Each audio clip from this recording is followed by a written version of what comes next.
Olá pessoal, eu sou o pastor Ricardo e nós estamos nas 7 semanas de transformação. A lição de hoje é sobre a sua saúde espiritual.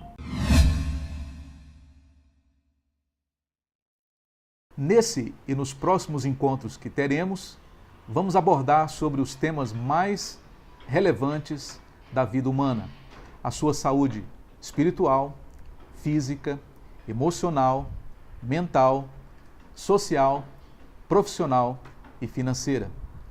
Todas estas áreas, elas estão debaixo do cuidado que Deus ele quer ter sobre a sua vida. Portanto, vamos falar hoje sobre os 7 hábitos de uma pessoa espiritual. Antes, porém, eu quero falar para você sobre um método que existe na interpretação bíblica.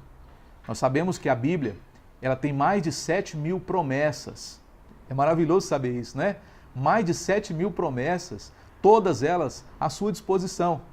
Mas, para cada promessa, existe uma premissa, isto é, uma condicional, que está estabelecida por Deus, a fim de que você possa se apropriar das promessas de Deus. Então, quando eu digo que a Bíblia tem 7.000 promessas, há também 7.000 premissas.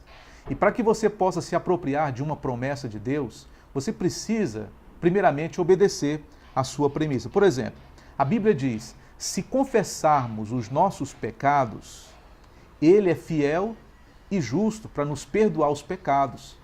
Então, se nós confessarmos os nossos pecados, esta é a premissa. A promessa é que Deus nos perdoará e nos purificará de toda injustiça. Enfim, há inúmeras premissas que estão sendo negligenciadas pela maioria de nós, razão pela qual muitas promessas de Deus não têm se cumprido na vida das pessoas. Eu quero, em primeiro lugar, dizer para você, para que você possa ser uma pessoa sadia espiritualmente, você tem que cultivar hábitos espirituais saudáveis. Número 1, eu preciso amar a Jesus mais do que tudo. Esse é o primeiro hábito que todo cristão deve ter. A Bíblia diz em Lucas, capítulo 14, versículo 26, se alguém vem a mim e ama o seu pai, sua mãe, sua mulher, seus filhos, seus irmãos e irmãs, e até a sua própria vida mais do que a mim, não pode ser meu discípulo. Saúde espiritual, pessoal, é medido pelo amor. O amor que você tem pelas pessoas que estão ao seu lado. Saúde espiritual não é medida pelo quanto você conhece de Deus, mas pelo quanto você pratica daquilo que você aprendeu na Bíblia. Inclusive, o maior mandamento é amar a Deus acima de todas as coisas. Em Marcos capítulo 12, versículos 29 e 30, diz: o mandamento mais importante é esse: ame o Senhor, o seu Deus, de todo o seu coração, isto é, apaixonadamente, de toda a sua alma, isto é, com toda a sua alegria, de todo o seu entendimento, isto é, com toda a sua inteligência e de todas as suas forças. Isso significa na prática. Há uma palavra na Bíblia para amar a Deus, que é a palavra adoração.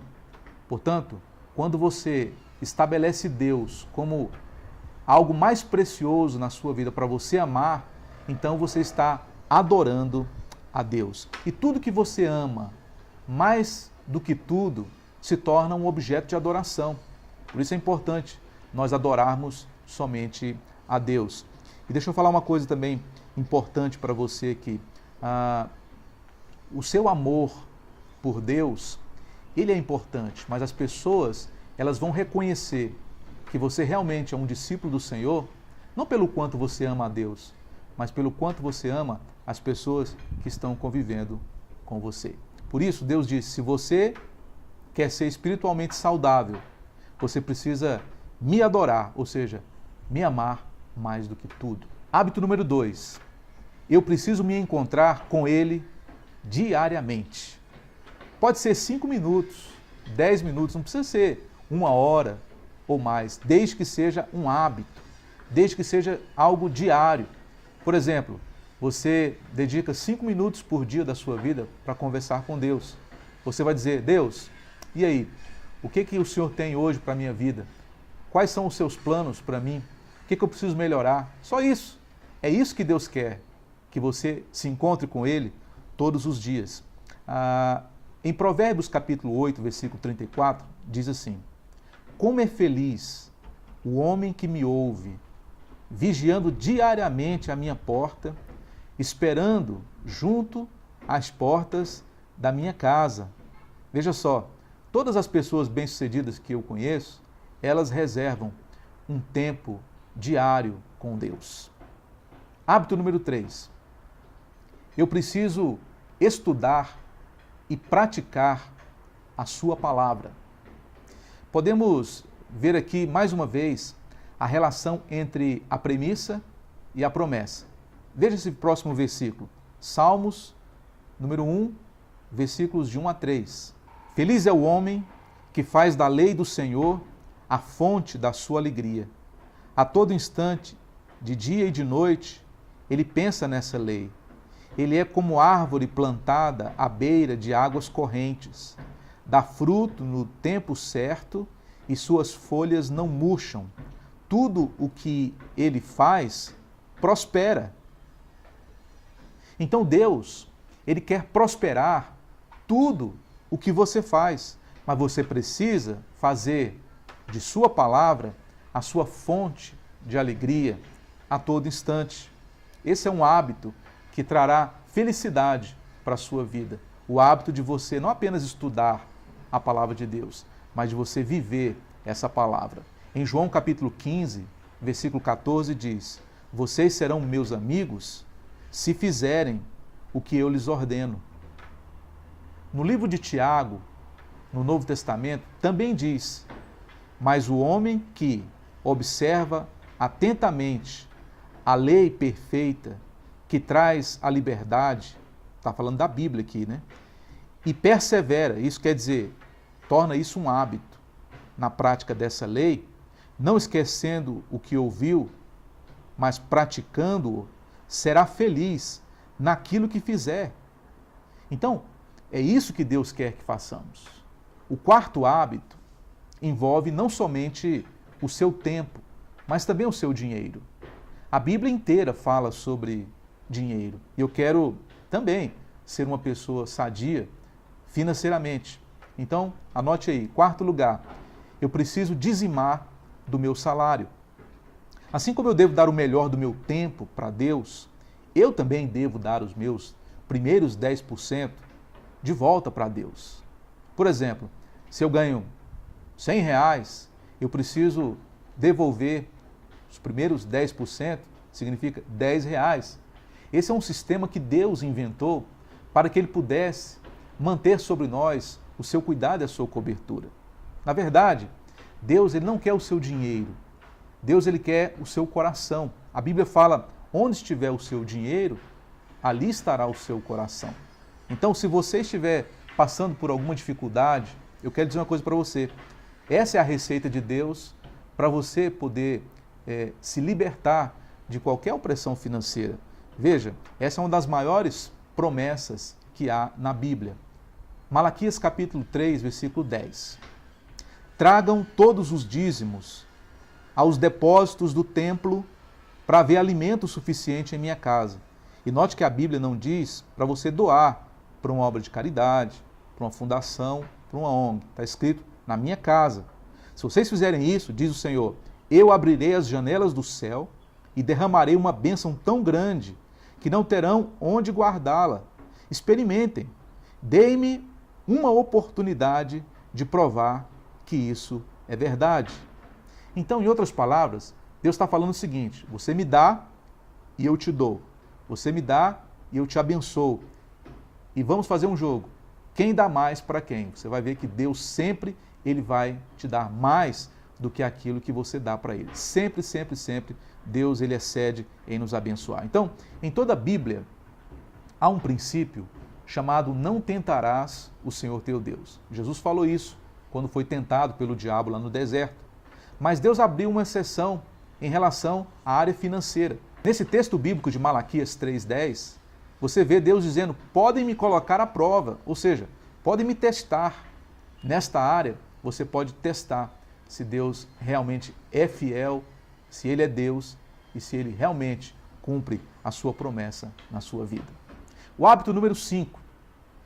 Se eu quero ser saudável espiritualmente, eu preciso amar os outros crentes. Escreva aí nas suas anotações. Eu preciso amar os outros crentes. Em João capítulo 13, versículo 35, diz: esse profundo amor que tiverem uns pelos outros provará ao mundo que vocês são meus discípulos. Como eu falei, a maior evidência de que você realmente é um discípulo de Jesus não é o quanto você ama a Deus, mas o quanto você ama as pessoas que convivem com você e que andam ao seu derredor. Alguém pode até dizer: eu amo o Senhor Jesus, mas eu não gosto da igreja, por exemplo. Você não pode ser um discípulo do Senhor Jesus, porque a igreja é o corpo de Cristo. Jesus é a cabeça e nós somos o corpo. A Bíblia diz que a igreja é importante. A igreja é a família de Deus. É o corpo de Cristo. Ele morreu pela igreja. Em 1 João capítulo 4, versículo 20 diz: se alguém disser, eu amo a Deus, porém continua odiando o seu irmão, é um mentiroso. Porque se não ama o seu irmão, que está bem diante dele, como pode amar a Deus a quem nunca viu? Então, o crescimento espiritual acontece num ambiente de comunidade, igual vocês estão aí agora, num grupo, numa reunião para crescimento espiritual. Sozinho, não tem como você desenvolver a espiritualidade conforme a palavra de Deus diz. Não existe discípulo sozinho. A Bíblia fala que é necessário que se tenha 2 ou 3 reunidos em nome do Senhor Jesus. Em João capítulo 13, versículo 35, diz o seguinte: com isso, todos saberão que vocês são meus discípulos, se vocês amarem uns aos outros. Note essa expressão, uns aos outros.